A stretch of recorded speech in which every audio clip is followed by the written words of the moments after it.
Okay, sige, tayo muna magbasa ng Bible habang naghihintay sa ating mga kapatiran. Tayo ngayon, nakatapos na sa aklat ni Juan.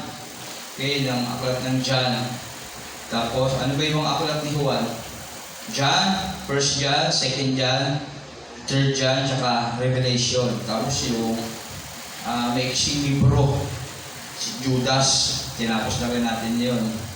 Okay, ano pa ba? Balik na tayo ngayon sa Matthew, sa aklat ni Mateo, okay?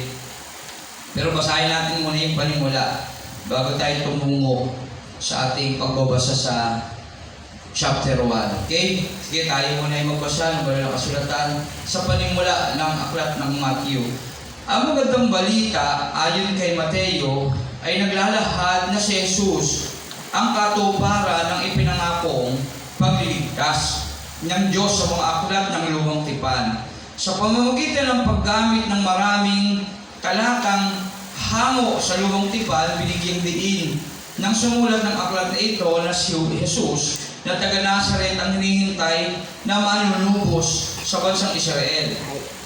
Bawat hiniram ng Diyos, subalit kahit na si Jesus ay isinilang at namuhay sa lupain ng mga Hudyo, ang magandang balitang ito ay hindi lamang para sa kanila kundi para sa lahat ng tao. Maingat na inilalahad sa aklat ni Mateo ang mga pangyayari sa buhay ni Jesus, ang pagsilang, ang pagbautismo at ang pagtukso sa Kanya, ang Kanyang pangangaral, pagtuturo at pagpapagaling ng mga tao sa Galilea at sa iba pang mga lugar. Inilalahad din dito ang paglalakbay ni Jesus mula sa Galilea hanggang sa Jerusalem at ang mga pangyayari sa loob ng huling linggo ng kanyang buhay dito sa lupa. Ito'y natatapos sa kanyang pangako sa krus, muling pagkabuhay at pagsusugo sa kanyang mga alagad. Sa aklat na ito ni Jesus ay ipinakikilala bilang dakilang guro na may kapangyarihang magpaliwanag ng kautusan ng Diyos at nangangaral tungkol sa kaharian ng langit. Ang mahalagang turo ni Jesus na nilalaman ng aklat ito ay nahahati sa 5 pangkat.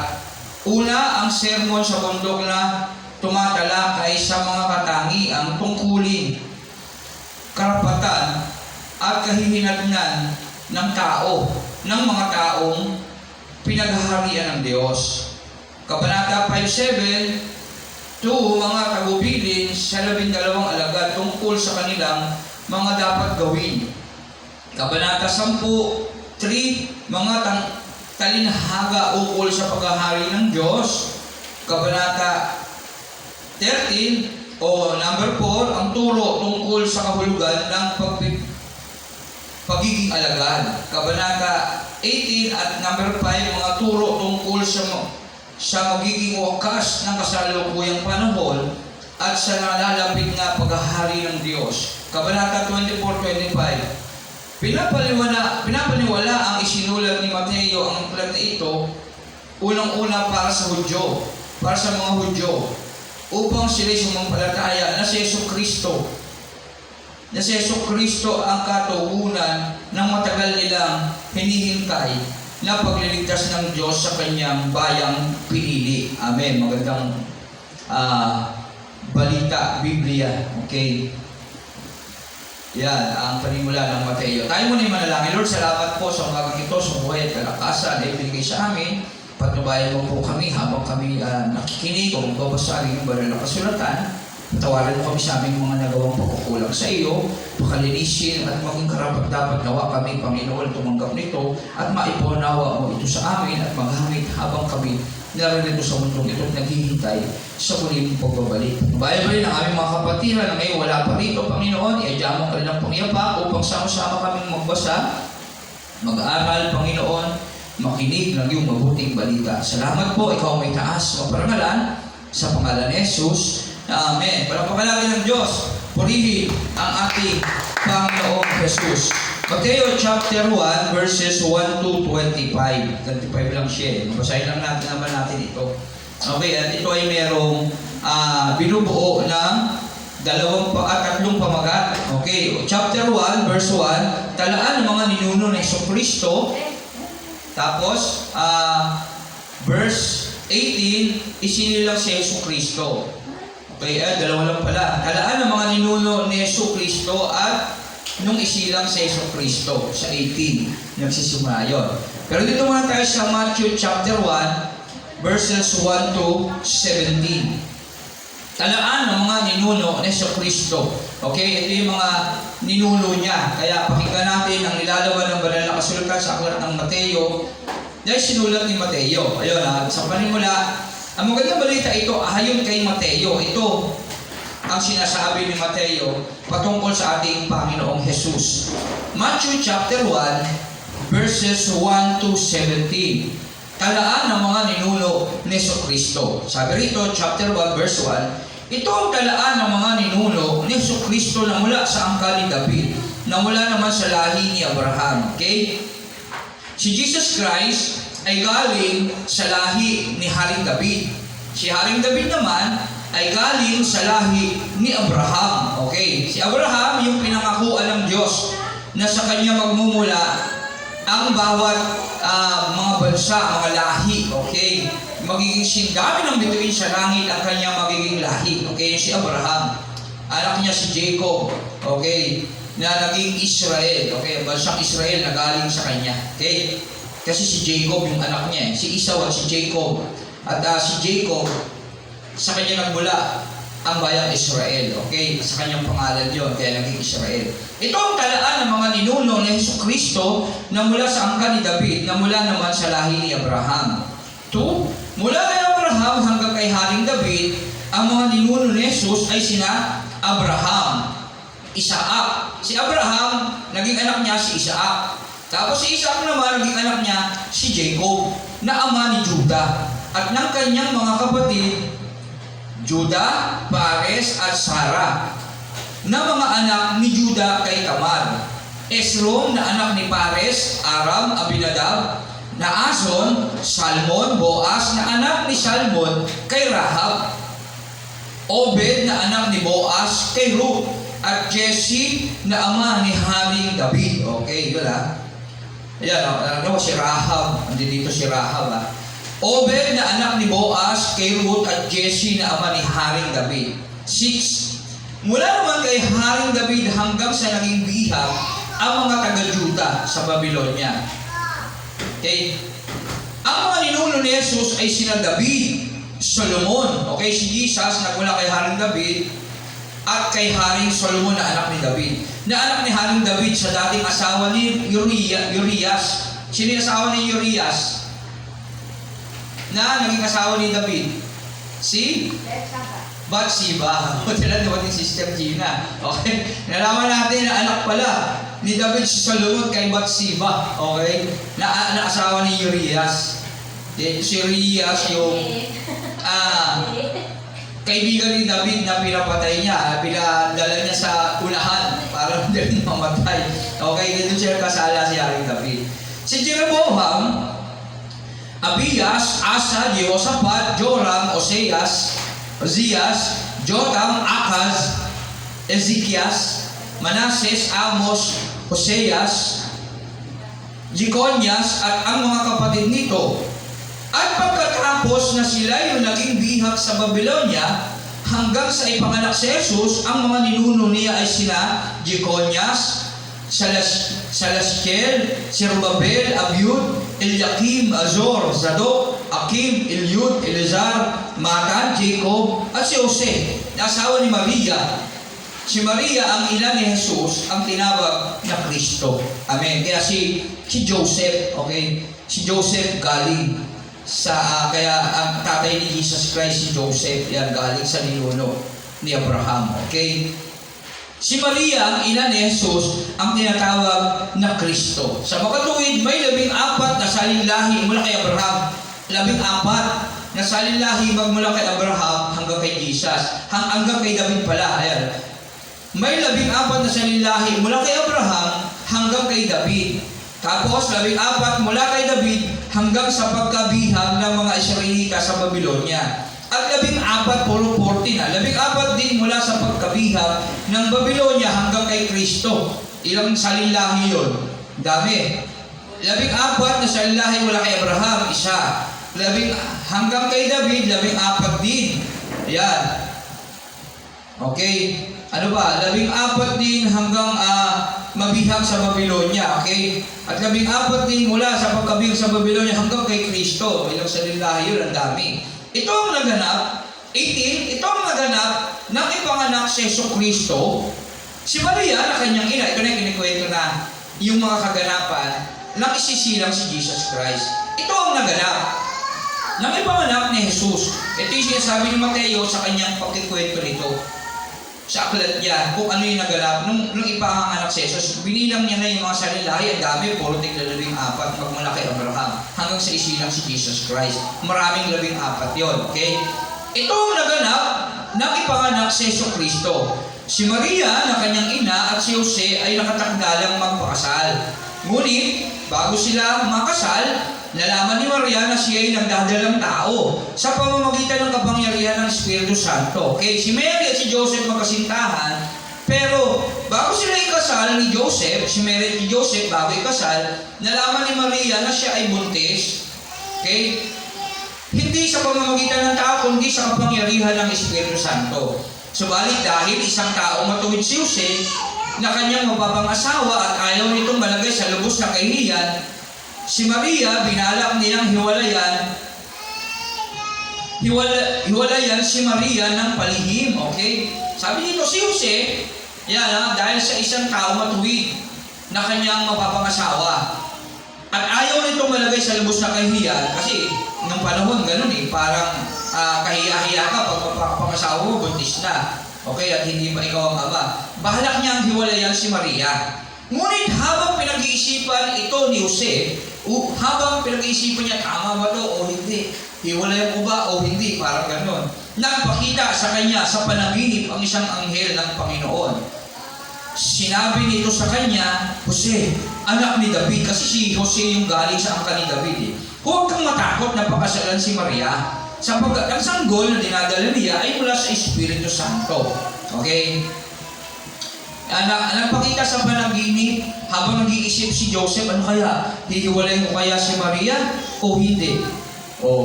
Maraming mga maaaring maisip si Joseph do kasi tao lang din yung nakagaya natin. Isipin niyo yung buhay mo. Kapag ikaw ay nasa kalagayan ni Joseph, mahal mo si Maria, tapos nalaman mo na buntis, anong mangyayari sa'yo? Mag-iisip ka rin talaga. Hiwalayin ko ba siya? Pero mahal ko siya. Kaya lang magiging kahiya-hiya ako, pati ang angkan ko, parang gano'n. Kaya bilang tayo, gano'n din mag-isip si Joseph. Pero buti na lang, nagpakita isang anghel ng Diyos sa kanya. Sino ang anghel na yon sa pag-aaral? Si Gabriel. Okay. Kasi siya yung mensahero ng Diyos. Amen. Yan. Sinabi nito sa kanya ni Jose, anak ni David, huwag kang matakot, napakasalan si Maria. Sapagkat ang sanggol na dinadala niya ay mula sa Espiritu Santo, ipiniliwanag ng anghel ng Diyos. 21, magsisilang siya ng isang batang lalaki at Jesus ang ipangangalan mo sa sanggol. Si Joseph mismo ang pangalan ng anghel. Sinabi ng anghel na Jesus ang ipangalan mo. Kausap niya si Joseph sa sanggol sapagkat ililigtas niya ang kanyang bayan sa kanilang mga kasalanan. Nangyari nga ang lahat ng ito upang matupad ang sinabi ng Panginoon sa pamamagitan ng propeta, kasi ito'y ipinopesya ng panahon sa Isaias. Tingnan ninyo, maglilihi ang isang birhen at magsisilang ng isang sanggol na lalaki at tatawagin itong Emmanuel. Ang kahulugan nito'y kasama natin ang Diyos. Kaya ano yung sabihin ng Emmanuel? Kasama natin ang Diyos. Kaya kapag sa ating buhay, tandaan natin, Emmanuel, ibig sabihin kasama natin ang Diyos. Amen. Nang nagising si Jose, sinunod nga niya ang utos ng anghel ng Panginoon at pinakasalan niya si Maria. Ngunit hindi niya sinipingan si Maria hanggang magsilang ito ng isang anak na lalaki. At Jesus nga ang pinangalan ni Jose sa sanggol. So, ibig sabihin, si Joseph nga ang nagpangalan kay Jesus Christ kasi ito ay sabi ng anghel sa kanya at sinunod niya ito. Amen? Kaya biruin natin yung paggalang ni Joseph nagsilingan si Maria hanggang magsilang ito ng isang anak na lalaki. At Jesus nga ang pangalan ni Jose sa sanggol. Meron talaga siya self-control at pagsunod, paggalang sa Diyos. Amen? Kaya ito, Matthew chapter 1, ipinakilala ni Mateo yung mga salilahi ni Jesus. Merong ilang salilahi si Jesus. Ayon sa ating nabasa, pagmula kay Abraham. Yan, 14 na salilahi mula kay Abraham. Okay? Hanggang kay David. Si Abraham hanggang kay David, 14 na salilahi. Tapos, 14 din kay David hanggang sa pagkabihag ng mga Israelita sa Babylonia. Okay, 14, 28 na. Tapos, 14 din mula sa pagkabihag ng Babylonia ng kay Kristo, 14 times 3. Ang dami nun. Ilan yun? 4, 8, 12. 42 salilahi magmula kay Abraham hanggang kay Kristo. O kaya sa dagdagang alaman, merong 42 salilahi magmula kay Abraham hanggang kay Kristo na. Okay? At yung mga naganap, si Mary, balak takasan ni Joseph. Kasi nalaman niya, si Mary nagdadalang tao na alam niya hindi kanya yon. Pero buti na lang nagpakita yung anghel ng Diyos at sa pag-aaral, ito si Gabriel. Okay, at pinaliwanag sa kanyang lahat, ang dinadala ni Mary ay galing sa kapangyarihan ng Espiritu Santo. Matthew chapter 1, verse 18. Okay, kaya siya ay nagdadalang tao sa pamamagitan ng kapangyarihan ng Espiritu Santo. Kaya dito natin pwedeng sabihin na si Jesus Christ hindi galing sa lahi talaga ni Joseph kasi wala silang ugnayan. Si Mary kasi birhen nang nagbuntis, hindi galing sa sperm cell ni Joseph. Okay, kaya sa dagdag kaalaman ng lahat, si Jesus Christ hindi galing sa sperm cell ng tao. Kaya masasabi natin si Jesus Christ ay banal. Kasi bakit? May mga tanong dyan eh. Bakit sabihin natin banal si Jesus tao naman siya? Okay, ayun paliwanag dyan.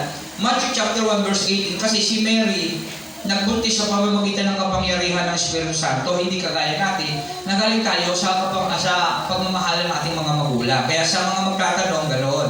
Hindi kasi galing si Jesus Christ sa sperm cell ni Joseph, okay, at ni Mary na nag-combine para maging Kristo, kundi siya ay galing sa kapangyarihan ng Espiritu Santo. Matthew chapter 1 verse 18, okay? At dahil napakinggan ni Joseph ang kwento at kapahayagan ng Espiritu ng anghel kay Joseph, sinunod niya ito. Kaya tayo kapag may kapahayagan ng Diyos sa atin, lalo tayo maghintay ng anghel.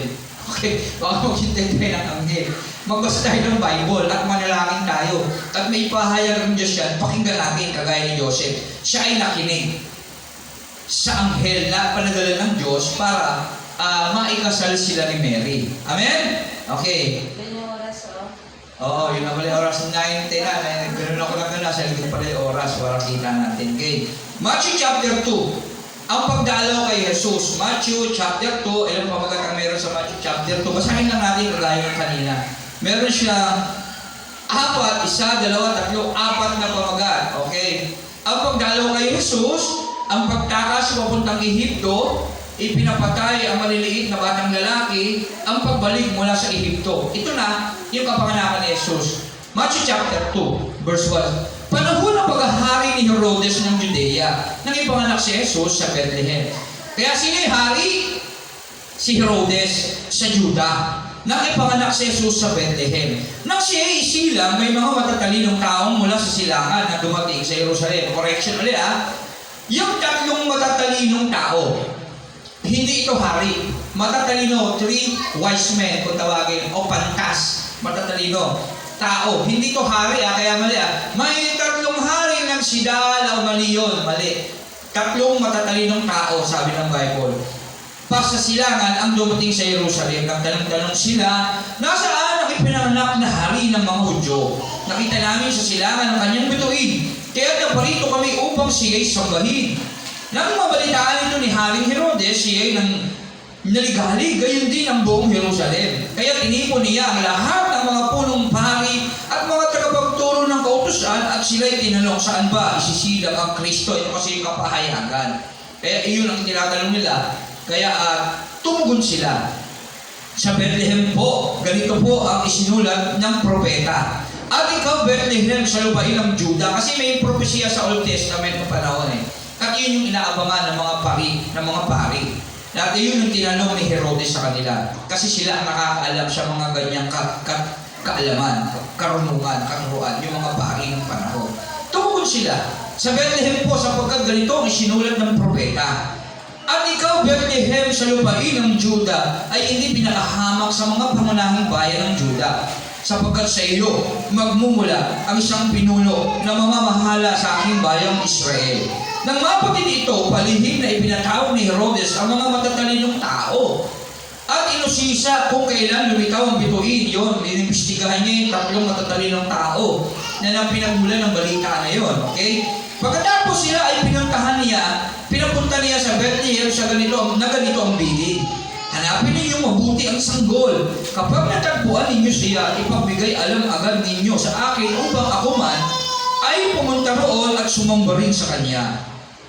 Pagkarinig sa bilin ng hari, sila ay nagpatuloy sa paghahanap, sila ay pinangunahan ng bituing nakita nila mula sa silangan. Ganoon na lamang ang kanilang kagalakan nang makita nilang tumigil ang bituin sa tapat ng kinaroroonan ng bata. Pagpasok sa bahay, nakita nila ang bata sa piling ni Maria na kanyang ina. Nagpatira pa sila at sinamba ang bata, inendog din nila sa kanya ang mga dala nilang ginto, insenso at mira. Sipin natin si Jesus Christ yung bata na yon, anong ginawa ng mga tatlong matatalino? Sinamba nila yung bata. Okay? At hindi lang yon, sa pagsamba nila, dinala nila ng ginto, insenso at mira, hinandugan nila. Nang sila'y papauwi na, nakatanggap sila ng babala sa pamamagitan ng panaginip na huwag nang bumalik kay Herodes, kaya nag-iba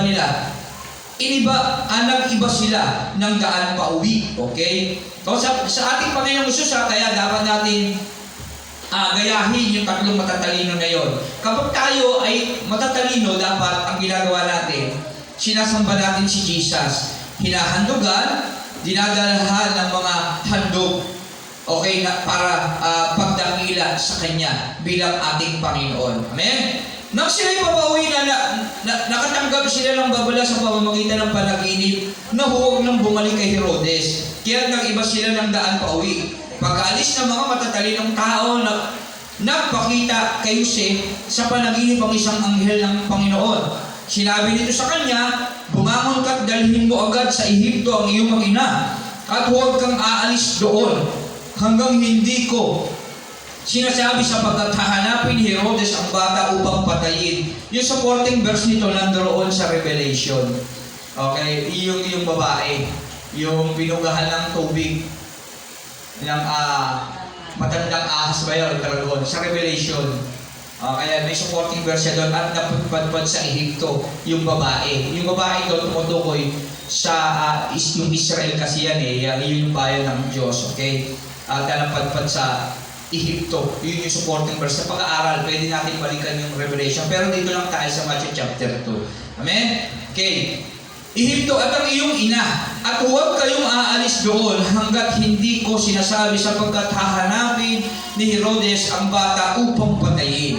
Bumangon nga si Jose at nang gabing iyon, ibig sabihin binabalaan ng anghel si Joseph kasi hinahanap ni Herodes kaya nga tinatanong niya sa tatlong matatalino kung saan ipinanganak yung Kristo at pag nalaman nila, sabihin sa kanya kasi meron siyang planong patayin yung bata. Okay? Kaya yun, pinabalaan si Joseph ng anghel uli na ilikas si Jesus Christ dahil doon sa Ehipto. At sinunod niya naman. 14. Bumangon nga si Jose at nang gabi rin iyon. Hindi na siya nagpatumpik-tumpik. Kaya tayo kapag ka mayroong kapahayagan mula sa Diyos, gawin agad natin. Huwag tayo magkasya ng panahon. Amen? Sabi ng Bible, kapag ang tinig ng Diyos, iyong narinig, ang iyong puso huwag mong patigasin hanggat ang araw ay matatawag pa ngayon. Amen? Bumangon nga si Jose at nang gabi rin iyon. Yung orang-orada ng gabi rin iyon, dinala niya sa Ehipto ang kanyang mag-ina. Doon sila naninirahan hanggang sa mamatay si Herodes. Sa gayon, natupad ang sinabi ng Panginoon sa pamamagitan ng propeta, tinawag ko ang aking anak mula sa Ehipto kasi doon siya dinala. Okay? Para iligtas. Galit na galit si Herodes nang malaman niyang nilinlang siya ng mga matatalinong tao. Kaya ipinapatay niya ang lahat ng batang lalaki, biruin mo yun, na pinapatay yung batang lalaki, sa Bethlehem at sa palibot nito mula sa gulang na 2 taon, pababa, batay sa panahong sinabi sa kanya ng mga matatalinong tao. Biruin mo yun kinungyod niya, sa edad anong edad kaya papatay ng mga bata, kinungyod niya, binawa niyang basihan yung sinabi ng matatalinong tao, yung 3. Kaya walang ligtas dapat si Jesus. Buti na lang, nagpahayag ang anghel ng Diyos kay Joseph at nailigtas si Jesus din na lang Ehipto. Okay? Kasi hindi nasakop yun ng Israel, iba na hari doon. Okay? May ipagdigmaan mo na siya bago makapunta doon. Amen? Sa gayon, natupad ang sinasabi ni Propeta Jeremias. Yan, si Jeremias pala ang nag-prophecy noon. Narinig sa Rama ang isang tinig ng pananangis at ng malalakas na panaghoy. Tinatangisan ni Raquel ang kanyang mga anak. Ayaw niya paaliw sapagkat patay na sila. Ito pala yung tinig ni Jeremias na talagang pinatay ni Herodes yung mga bata ng panahon. Okay? Para mapapatay si Jesus Christ. Pagkamatay ni Herodes, nagpakita kay Jose sa panaginip ang isang anghel ng Panginoon habang siya ay nasa Ehipto. Okay? Yung time na yon, at patay na si Herodes, ngayon para malaman ni Jose, nagpakita ang anghel sa kanya at ibinalita, okay, sa kanya yung mga nangyayari. Sinabi sa kanya ng anghel, gumangon ka, iuwi mo na sa Israel ang iyong mag-ina sapagkat patay na ang mga nagtatangka sa buhay ng bata. Okay, kaya tandaan natin yun hindi tulot ng Diyos sa buhay din natin na tayo'y mapahaba kagaya ng pag-iingat niya kay Jesus. Okay? Kaya bumangon nga si Jose at iniuwi sa Israel ang kanyang mag-ina. Ngunit nang mabalitaan niya nagahari sa Juda si Akelaw na anak ni Herodes, natakot siyang pumunta roon at dahil binigyan siya ng babala sa kanyang panaginip, sila ay tumuloy sa Galilea at doon nanirahan sa bayan ng Nazaret. Sa gayon, natupad ang sinabi ng mga propeta, siya ay tatawaging Nazareno. Okay, kasi taga-Nazaret siya. Okay, siya ay tatawaging Nazareno. Okay, kaya yun. Kaya mo ba ng ating oras? Sige, isa pa. 1 to 17 na lang. Matthew chapter 3. Okay, una, talaan ng mga ninuno. Balak si Joseph na hiwalay si Mary dahil buntis yun, pero dahil sa anghel ng Diyos at talagang pinanindigan niya na lang si Maria at habang hindi na isisilang si Jesus Christ at talagang pinanatili niyang malinis si Mary sa paningin ng Diyos. Amen? At hindi lang yun, yung pagtangka ni Herodes na patayin siya. Okay, nandun sa chapter 2 at ngayon chapter 3 na tayo. Ang pangangaral ni Juan at tagapag-bautismo. Meron siyang ilang pamagat, isa, chapter 3, at 2 pamagat. Ang pangangaral niyo siya at binautismo si Jesus. Ito na yung pag-bautismo kay Jesus Christ. At dito na nag-exist si John the Baptist. Okay. Okay. Matthew chapter 3 verses 1 to 17. Ang pangangaral ni Juan at tagapag-bautismo. Nang panahon ngayon, dumating si Juan na taga-bautismo sa ilang ng Judea at nagsimulang mangaral. Ganito ang kanyang sinabi, magsisi na kayo at talikuran ang inyong mga kasalanan sapagkat malapit nang dumating ang kaharian ng langit. Si Juan ang tinutukoy ni Propeta Isaias nang sabihin niya ito, ang pahayag ng isang taong sumisigaw sa ilang, ihanda ninyo ang daraanan ng Panginoon, gumawa kayo ng mga matuwid na landas na kanyang lalakaran.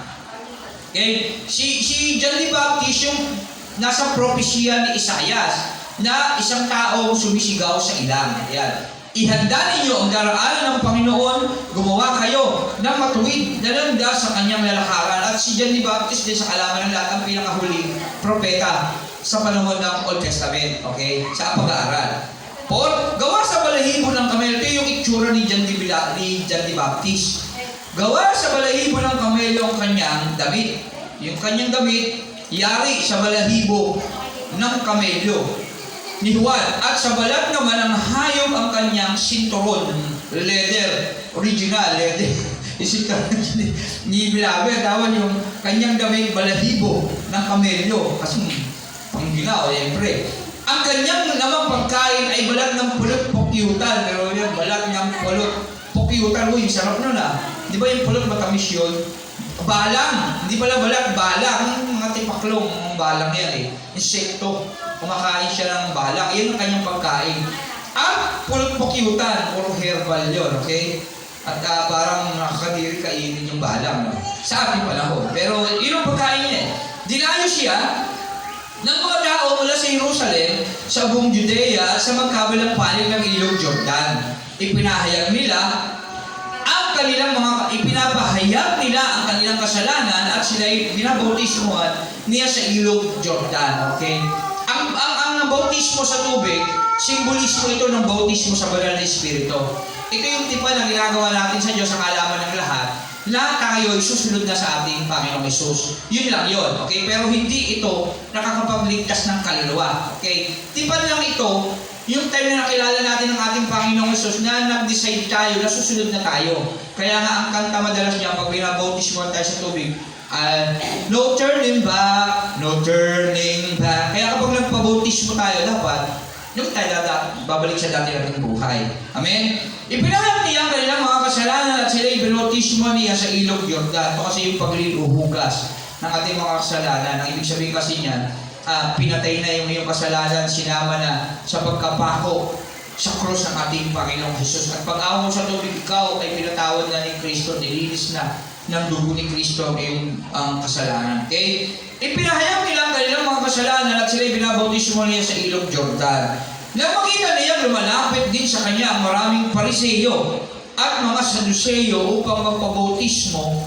Sinabi niya sa kanila, lahi ng mga ulupong, akala ba ninyo ay makakatakas kayo sa parusa ng Diyos? Yung mga Pariseyo kasi ito yung mga biyasa sa kautusan ni Moises, na alam yung mga kautusan, tinuturo, pero hindi nyo na isinasabuhay. Kaya sinabi ni John D. Beloved, lahi ng mga ulupong, medyo mabigat magsalita si John D. Beloved.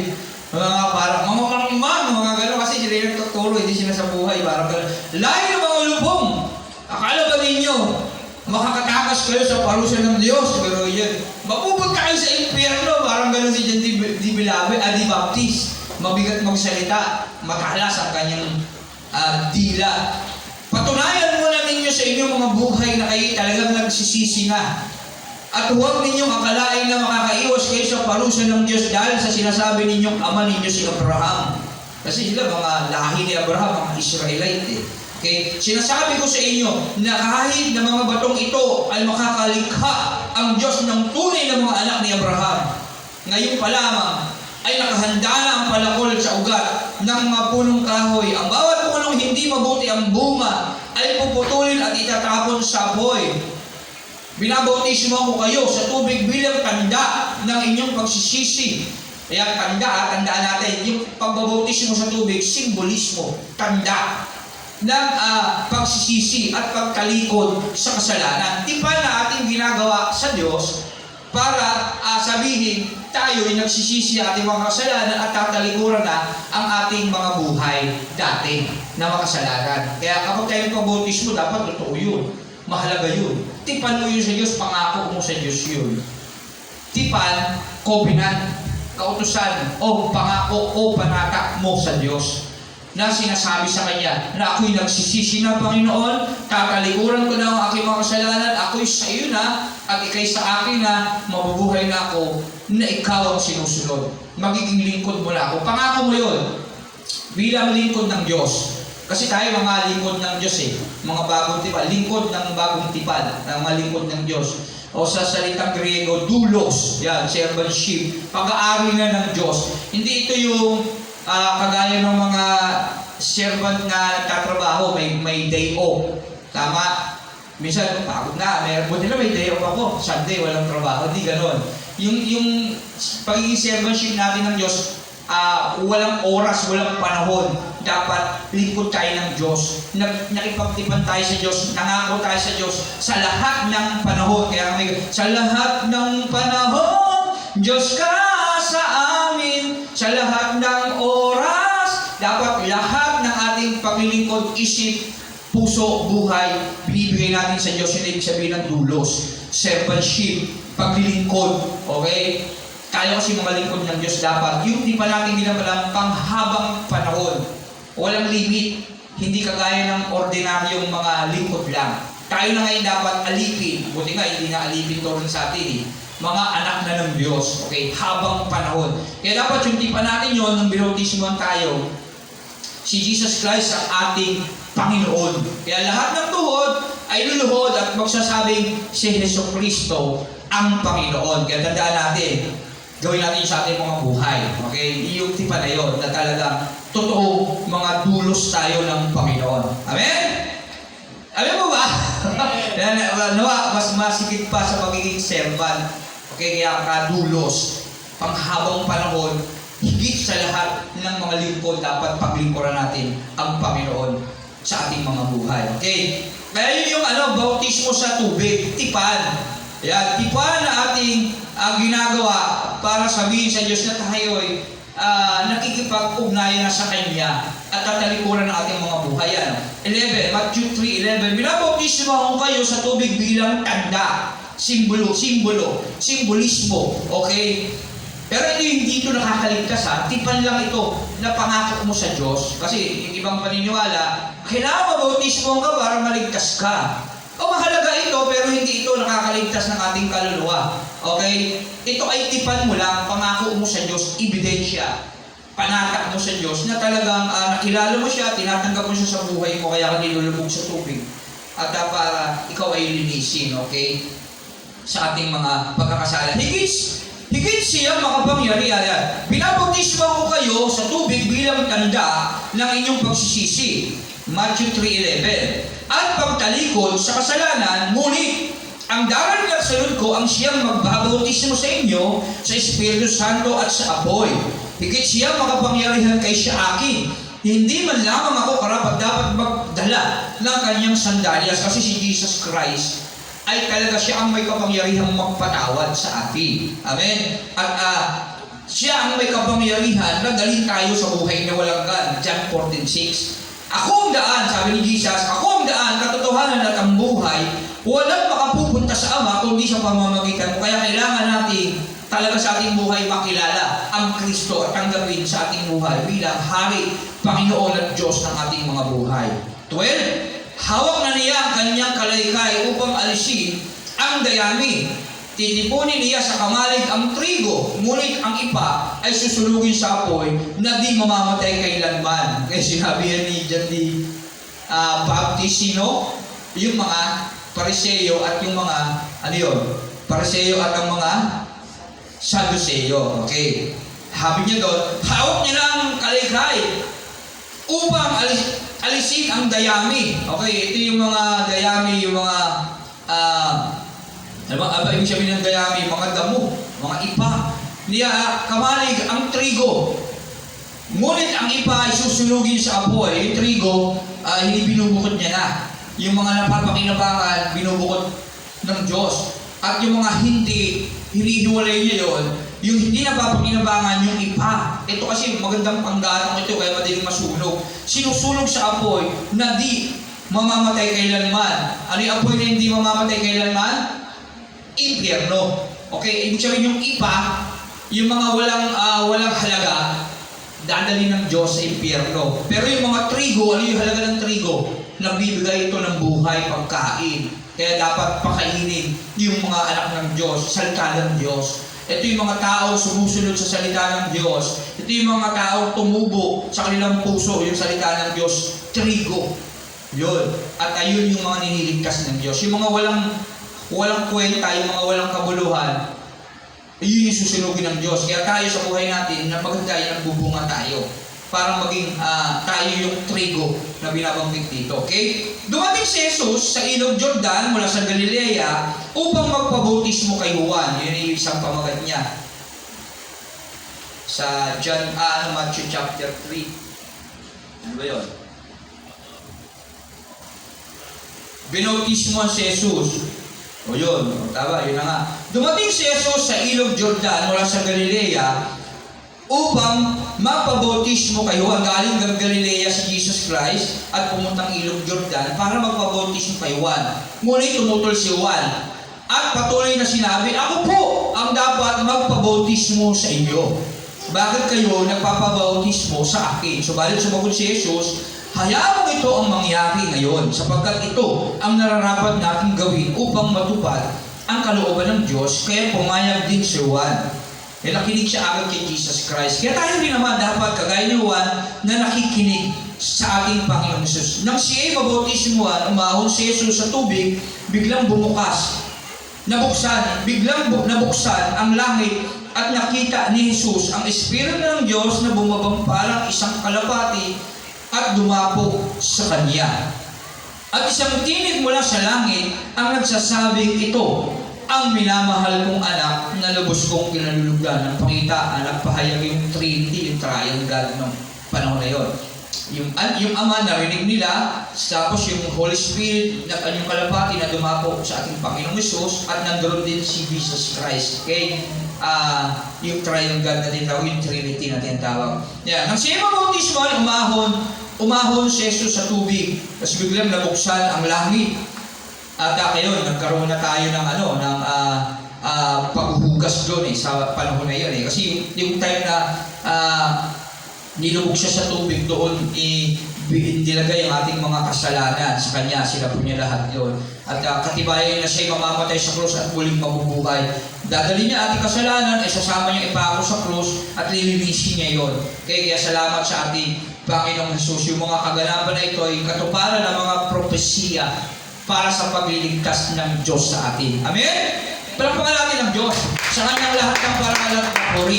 Okay, dahil yun, wala tayong oras. 9:30 na. Okay, kaya gusto natin mas maaga tayong matatapos Kaya sa apat ng ating makakaya ma-maintain natin yung oras na atin. Okay? Kasi lagi ko din ang pupuna, medyo lagi tayo naabot ng alas 12. Kaya pinag-pray ko sa Panginoon na matapos tayo na saktong oras. Ayun, ganito na lang muna tayo, pero marami na rin tayo nabasa kasi ang purpose lang naman natin mabasa ang banal na kasulatan mula Genesis to Revelation, pero New Testament ang inuna natin at nandito na tayo sa aklat ng Matthew. Pero tapos na tayo sa aklat ni Pablo, ni John, ni Judas, tapos dito na tayo sa aklat ni Mateo. Meron pa tayong Matthew, Marcos, Luke, ano pa? Tapos na yun dyan Wala na. Matthew, Marcos, at tapos na rin sa Acts, di ba? Sa gawa kay Pablo yun, sa palawagan ni Pablo. Nabasa na ba natin yung Acts? Hindi pa. Matthew, Mark, Luke, yun dyan, tapos na Acts, yung gawa, ang apat. Apat yan na historical books. Kay Matthew, yun dyan, nabasa na natin. Matthew, Marcos, Lucas, John, tsaka Acts 5. 5 historical book, yung isa, yung John, nabasa na natin. Kaya meron pang 4. At itong Matthew na yung nabasa natin ngayon, Matthew chapter 1 to chapter 3. Amen? Amen po ba? Kaya tandaan natin yon. Yung pagsilang kay Jesus Christ, may ilang salinlahi, lahat-lahat. 42, kasi 14, magmula kay Abraham, tapos 14 sa pagkabihag ng Babylonia, tapos 14 hanggang kay Jesus Christ. 42, kasi 14 times 3, 42. Okay? Kaya nilathala ron, galing si Jesus Christ sa angkan din ni Rahab. Sino si Rahab? Sino si Rahab? Ano yung istorya ni Rahab? Bayarang babae. Si Rahab na naligtas ng balaw sa Jericho. Tama ba? Pero yung galing mo lang si David, di ba? Yung lahi ni Jesus Christ. Pero yun. Kaya pinagpala si Rahab. Kaya tayo rin naman na makasalanan. Makasalanan si Rahab Pero yun niya pinagpala sa kanya pa nanggaling din si Jesus Christ, lahi niya. Dumaan sa kanya. Amen? Pero si Jesus Christ ay may dual nature. 100% man, 100% God. Bakit? Sa paanong paraan? Siya, hindi natin masasabing tao lang siya. Dahil, kanina nabasa, hindi siya galing kay Joseph talaga. Dahil galing sa kapangyarihan ng banal na Espiritu. Kaya sa magtatanong, marami tayong pwedeng makunan dyan. Matthew chapter 1, 18. Ayan, napakahalaga niyan. Tama ba? Ayan. Matthew chapter 1, Verse 20. Ngunit habang pinag-isipan ito ni Jose, nagpakita sa kanya sa panaginip isang anghel ng Panginoon. Sinabi nito sa kanya, Jose, anak ni David, huwag kang matakot. Napakasalang si Maria sa ang sanggol na dinadala niya ay mula sa Espiritu Santo. Okay, tandaan niyo yan. Matthew 1:20. Okay. Yan, Matthew 1:18 din. Ito ang naganap ng ipaganak si Yesu Cristo, si Maria na kanyang ina, at si Jose ay nakatakda na magpakasal. Ngunit bago sila makasal, nalaman ni Maria na siya ang dadalang tao sa pamamagitan ng kapangyarihan ng Espiritu Santo. Wala siyang ibang boyfriend, si Joseph lang, pero nabuntis siya sa pamamagitan ng kapangyarihan ng Espiritu Santo. Kaya sa kadagdagang kaalaman niya, Matthew chapter 1:18, Matthew chapter 1:20. Okay, yung pagiging Diyos ni Jesus Christ, hindi talaga galing sa tao. Kaya meron siyang dual nature yung tinatawag. Okay? Trinity nandito din sa kapaliwanagan. Reviewin na lang natin sa ating mga tahanan. Matthew chapter 1, chapter 2, chapter 3. Marami tayong matututunan ng mga bagay-bagay. Okay? Sa lahi niya at sa mga nangyari, tapos yung pag-bautismo sa kanya. At mas mapapatunayan pa natin yan kapag natapos pa natin yung ibang mga books. Sa Marcos, sa Lucas, kasi yung ulitin lang din doon, mas iilinaw nila yung mga pangyayari. Okay? Kaya nawa, agahan natin para mas lalo natin itong mabasa at mas maintindihan natin yung salita ng Diyos. Kasi maganda na nababasa natin ang Bible. Sa aming pag-aaral ng nakaraan, share ko lang din, ano pa naman, yung isang Korean teacher namin, ang goal niya sa isang taon, mabasa niya ng 10 ulit ang banal na kasulatan. Sa mga miyembro niya, nire-require niya kahit at least 3 times sa loob ng isang taon. Ngayon, sino rito yung nakaka-isang ulit na bago mag-isang taon? Wala pa. Sino rin nagbabasa ng Bible? Oh, at least maulit na ako, naisip ko, Lord, sorry po, itong teacher na ito, 10 ulit sa isang taon. Ako, 17 years na, halos nagbabasa ng Bible, halos 5 ulit ko pa lang siya natapos, pang-anim pa lang, kung matatapos ko pa. Kasi pag nagbasa na ako ngayon, laktaw. Hukom, pusing ko yun. Job, tapusin ko yun. Hindi na yung Genesis to Revelation. O kaya Matthew to Revelation, Genesis to Malakias. Dati ganun ako Una, Matthew to Revelation. So, balikan ko yung Genesis to Malakias. Tapos babasahin ko Genesis to Revelation. Naulit ko na siya. Pang-5 na. Ngayon pang-6. Kaya alam, putol-putol. Kaya nabibilang ko din na natatapos ko na siya. Okay. Ilagdag pa itong ginagawa natin ngayon. Di ba? Tapos na natin halos yung New Testament. Di ba? Puri ng Panginoon. Sa pagbabasa natin, natatapos na natin yung Testament. Ilang books ang meron sa New Testament? 27 books. Di ba? At least nakaka-20, halos mag-27 books na tayo. Konti na lang. Siguro nasa mga 23 books na tayo ngayon. Tama? Malapit na. Kaya hindi natin namamalayan, natatapos na pala natin yung Bible. Okay? Kaya hindi natin namamalayan. Kaya enjoy lang natin yung pagbabasa. Marami kasing gustong sabihin ng Diyos yan Pagka nabasa na kasi natin ito ng buo, tapos na-share mo ulit basahin, mas magiging malinaw na yung kapahayagan ng Diyos sa atin, sa inyo, sa atin. At pagka may narinig ka ng mga verse, familiar na sa iyo yun, madali mo nang mag-gets. Maikikwento mo na siya sa kausap mo kahit hindi mo kabisado yung chapter o books.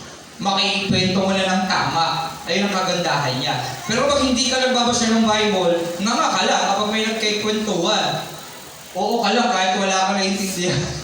Sabi sa Bible, Revelation 20, huwag ka sinumali. Sabihin mo na lang, hindi ko po alam yun Hindi ako nagbabasa ng Bible Di ba? Ikaw, oo ka. Opo. Pero wala ka naman nalalaman. Di ba? Kapag sinumali ka pa. Tama? Isang advantage din yun. Kapag tapat ka sa iyong saloobin at kaisipan sa Diyos. Amen? Pero gano'n pa man napakalaga kasi masahin ng Bible. Bakit? Kasi ito yung kapahayagan ng tatay natin. Nabless nga ako din sa teacher namin na yun. Meron daw siyang isang deacon o elder sa church. Ang tawag sa Diyos, Daddy. Daddy na ang tawag niya sa Diyos Ama. Kasi sobrang close niya ang pakiramdam niya sa Diyos. Kaya dapat tayo rin, ang turing natin sa Diyos natin, talagang close na close. Daddy talaga natin. Kasi totoo naman tatay natin ang Diyos. Amen? Kaya tawag niya Daddy. Daddy, bigyan mo ko ng pera. Kailangan ko ng pera. Tawa, di ba? Daddy, bigyan mo naman ako ng kagalingan sa sakit, di ba? Kung maganda yung ganon. Kesa yung parang lalapit ka sa Diyos, parang ang layo mo. Lord, parang tawarin mo, lagi na lang ganon. Maganda yung ka ng tawad, pero maganda yung feeling mo close kayo ng Diyos. Amen? Kaya paano mangyayari yun? Alamin mo yung mensahe niya. Pag nalaman mo na napakamahal ka pala ng Diyos at lagi mong nare-remind sa isip mo yun, matatawag mo talaga siyang daddy. Okay? Kaya sabi ko, kaya ngayon, daddy nga rin tatawag sa tatay ko, di ba?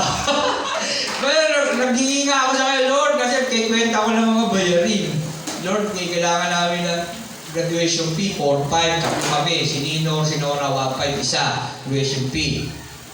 Tapos, nalang na, yung huling binayaran ko yung bill namin sa kuryente, 3 buwan. Ano yun? 3,000 mahigit, nagbayad lang ako ng isang buwan, 1,100 plus.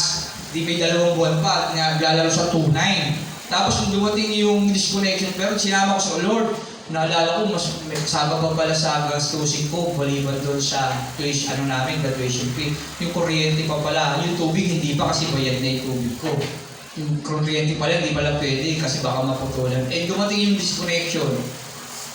Nagulat ako, ang bill ko 1 buwan na lang, dapat 2 buwan yun. Imposible naman may magbayad yun kasi kailangan ng resibo. Sa Meralco, di ba kailangan din kapag nagbayad ka ng GCash, kailangan din ng resibo. Pangalawa, hindi naman nila alam yung pangalan ng kuryente namin. Hindi naman sa akin nakapangalan yun. Kaya sino magbabayad dun? Okay? Kaya dumating, 1 buwan lang. Hindi ko alam kung may ginamit ang Diyos na tao. Salamat sa Panginoon kung palayan yung tao nagbayad doon. O kung nag-error lang yung Meralco, pag palayan ng Diyos yung tao nag-error. Hindi ko kasalanan yun. Baka tinagod lang yung panalangin ko ng Diyos. Kasi ang bilang namin, 1,4. O, 1,4 na lang. Inaasahan ko, tunay na mahigit. Tapos masakit na yun sa tenga, 3,000 na halos. Puputulan ako nito, sigurado to. Kakaisip ko ng Lord, tulungan mo kami. Pagdating, 1 buwan na lang yung bill ko. Hindi ko alam kung at least kahit paano nakabawas ng bigat ng kaisipan. Di ba? Ng damdamin. At kung ikarga mo nyo sa susunod pa yun, di ba puputulan? Amen? Kaya yun, salamat sa Panginoon. Kaya medyo napasalamat ako talaga ng Lord, salamat po. Kasi dagdag, stress dagdag stress yun. Puro bagyo pa naman. Pansin natin, puro ulan na nangyayari. Yung hanap buhay ko, puro pagkag-ulan, talagang nangangamote ko dyan. Pero masaya pa rin. Kasi alam ko naman, natutugunin din ako ng daddy ko. Okay? Ng daddy natin. Tandaan niya yung Diyos Ama. Daddy natin yan. Tingin natin sa pangalan ng ating Panginoong Hesus. Kapatid natin pangalan si Jesus Tama ba? Kuya, tulungan mo naman ako kay daddy. Di ba? Sabihin mo naman tugunin yung panalangin ko sa kanya. Di ba? Pero kailangan maging close tayo sa ating pamilya. Tsaka, Holy Spirit, tulungan mo naman ako. Diyos Espiritu Santo, tulungan mo naman ako sa tatay natin. Diba? Kailangan natin gawin yun sa ating buhay na maging close sa ating Diyos. Amen? Palakpakan natin ang Diyos. Sa Kanya lahat ng parangal at papuri. Tayo mag-pray, okay? Lord, salamat po sa iyong mga salita na patuloy na sa amin umaaliw, Panginoon, nagtuturo, Panginoon, gumagabay, Panginoon, patungo sa iyo, Panginoon, na higit namin malaman ang iyong kalooban, Panginoon, sa amin dahil ayaw mo ni isa man sa amin ay mapahamak, Panginoon, kaya nga nung naging tao ka, aming Panginoon, sinikap mo na hindi mapahamak isa man sa iyong mga alagad ng panahon. Kaya kami rin naman, Panginoon, salamat po. Yung salita ay buhay para hindi kami mapahamak pagdating ng panahon. Tanging nais lang namin, tulungan mo kami, God the Holy Spirit, na gawin ang kalooban ng ating Ama na nasa langit upang nang sa ganun malubos ang kanyang kagalakan at sa kanyang muling pagbabalik sa aming Panginoong Hesus na muli niyang babalikan niya kami, Panginoon, talaga na makakasama niya pagdating ng araw ngayon. Salamat, purihin ka, pagnubahan mo kami sa susunod na gawain. Ikaw ang manguna sa amin. Ikaw ang may taas maparangalan sa pangalan ni Jesus. Amen. Walang pangalan ng Diyos at pwede na tayong mag-CR. At pagkatapos tayo na magpuri sa ating Diyos. Amen. Purihin ang Diyos. Okay?